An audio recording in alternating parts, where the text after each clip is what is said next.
വീട്ടിൽ പോയിട്ട് എനിക്ക് അമ്മയെ കണ്ടിട്ട് കരച്ചിൽ സഹിക്കാൻ പറ്റുന്നില്ല.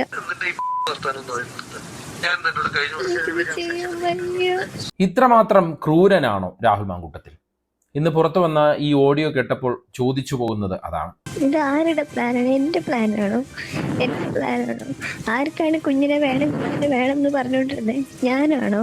താൻ കാരണം ഗർഭിണിയായ പെൺകുട്ടി അവളുടെ ബുദ്ധിമുട്ട് പറഞ്ഞ് പൊട്ടിക്കരയുമ്പോൾ നാടകം കളിക്കരുതെന്ന് പറയുകയാണ് രാഹുൽ മാങ്കൂട്ടത്തിൽ. ഒപ്പം അവളെ തെറി വിളിക്കുകയും ചെയ്യുന്നു. രാഹുൽ മാങ്കൂട്ടത്തിലിനെ ഇനിയും ചുമക്കേണ്ടതുണ്ടോ എന്ന് കോൺഗ്രസ് പാർട്ടി ഒരിക്കൽ കൂടി ചിന്തിക്കണം. നേരത്തെ തന്നെ ചിന്തിക്കേണ്ട വിഷയമായിരുന്നു അത്. എന്തായാലും പെൺകുട്ടി മുഖ്യമന്ത്രിയെ കാണാൻ ഒരുങ്ങുന്നു എന്നതാണ് ഏറ്റവും ഒടുവിലായി വരുന്ന വാർത്ത.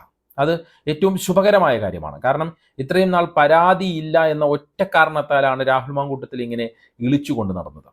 ഇതുവരെ പുറത്തുവിടാത്ത രാഹുൽ മാങ്കൂട്ടത്തിന് കൂടുതൽ കുരുക്കാകുന്ന എല്ലാ തെളിവുകളും പെൺകുട്ടി മുഖ്യമന്ത്രിക്കും അതുവഴി പോലീസിനും കൈമാറും എന്നാണ് നമുക്ക് മനസ്സിലാക്കാൻ പറ്റുന്നത്. ഇതുവരെ വല്ലാത്ത ഭയപ്പാടിലായിരുന്നു ആ പെൺകുട്ടി എന്നാണ് അറിയാൻ കഴിയുന്നത്. മാനസികമായി വല്ലാതെ തളർന്നിരുന്നു എന്ന് അവളെ കണ്ട ചില സഹപ്രവർത്തകർ തന്നെ പറഞ്ഞിരുന്നു. രാഹുൽ മാങ്കൂട്ടത്തിനെതിരെ പരസ്യമായി രംഗത്തു വന്നവർ നേരിട്ട സൈബർ ആക്രമണവും അവളെ വല്ലാതെ പേടിപ്പിച്ചിരുന്നു.